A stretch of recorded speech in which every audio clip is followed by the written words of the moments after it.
Здравейте, аз съм Преслава Пенева от основно училище Иван Вазов, град Горна Оряховица, 6 В класа. Това е моя съученик. Здравейте, аз съм Стефан Станчев. Добре.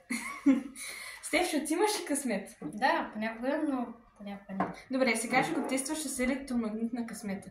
За тази цел са ни нужни батерия, която е източник на напрежение, свързващ проводник и намотка, която представлява проводник около желязна сърцевина. Когато затворим електрическата верига, по проводника протича електричен ток и полученият електромагнит привлича метални предмети. Добре, но само кламер ли може да привлича? Не, ако ми е достатъчно силна батерията, тя може да привлече по-големи метални предмети, като например тя е достатъчно силна, за да продигне тази малка батерийка. Ако не беше, ще продигне. Добре, но защо просто не използваме случайен магнит?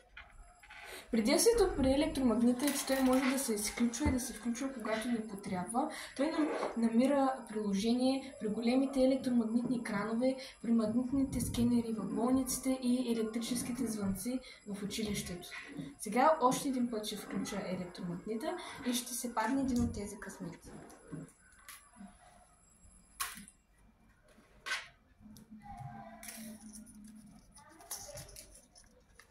Ще се разтопчи сърцето от прелесни гледки над морето.